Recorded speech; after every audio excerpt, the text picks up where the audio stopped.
ଆଜି ସକାଳୁ ସକାଳୁ ଉଠି ଦେଖେ ତ ଝିପିର ଝିପିର ବର୍ଷା ଲାଗିଛି। ଏଇ ବର୍ଷାରେ ହଜବେଣ୍ଡ ତାଙ୍କର ସକାଳୁ ସକାଳୁ ଡ୍ୟୁଟି ପଳେଇଲେ। ମୁଁ ଟିକେ ବର୍ଷାକୁ ଉପଭୋଗ କରୁଛି। ଆଉ ଦେଖନ୍ତୁ କେମିତି ଫୁଲରେ ଝିପିର ଝିପିର ବର୍ଷା ପଡ଼ୁଛି, ଦେଖିବାକୁ ବହୁତ ସୁନ୍ଦର ଲାଗୁଛି। ବର୍ଷାକୁ ଉପଭୋଗ କରିକି ମୁଁ ଘରକୁ ପଳେଇ ଆସିଲି। ତାପରେ ଏକ୍ସରସାଇଜ କଲି। ମୋର ଡେଲିରେ ମୁଁ ଟିକେ ନିହାତି 5-10 ମିନିଟ୍ ହେଲେ ବି ଏକ୍ସରସାଇଜ କରେ। ଏକ୍ସରସାଇଜ କଲେ ମୋତେ ବହୁତ ଭଲ ଲାଗେ, ଆଉ ଶରୀର ବି ମୋତେ ବହୁତ ଫୁର୍ତ୍ତି ଲାଗେ ସେଦିନ।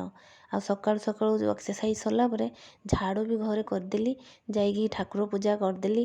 ଯେହେତୁ ଆଜି ଟିକେ ମୁଣ୍ଡ ଧୋଇକି ଗାଧୋଇ ପଡ଼ିଥିଲି, ସେଇଥିପାଇଁ ମୁଁ ଟିକେ ଚୁଟିକୁ ମଧ୍ୟ ଶୁଖେଇ ଦେଲି। ମୋର ଲମ୍ବା ଚୁଟି ଥିବାରୁ ମୋତେ ଟିକେ ଶୁଖିବା ପାଇଁ ବହୁତ ଟାଇମ୍ ଲାଗେ। ମୁଁ ସେଇଥିପାଇଁ ବର୍ଷା ଦିନରେ ଶୀଘ୍ର ଶୁଖିବନି ବୋଲି ତାକୁ ପୋଛାପୋଛି କରିଦେଲି। ଆଉ ମୁଣ୍ଡ ବି ଟିକେ କୁଣ୍ଡେଇ ଦେଲି।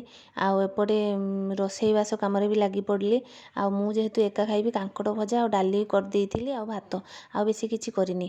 ଆଉ ଆପଣମାନଙ୍କୁ ଯଦି ମୋର ବ୍ଲଗ୍ ଭଲ ଲାଗିଛି, ଲାଇକ୍, କମେଣ୍ଟ, ସେୟାର ଆଉ ସବସ୍କ୍ରାଇବ୍ ନିଶ୍ଚୟ କରିବେ। ରହିଲି ସାଙ୍ଗମାନେ।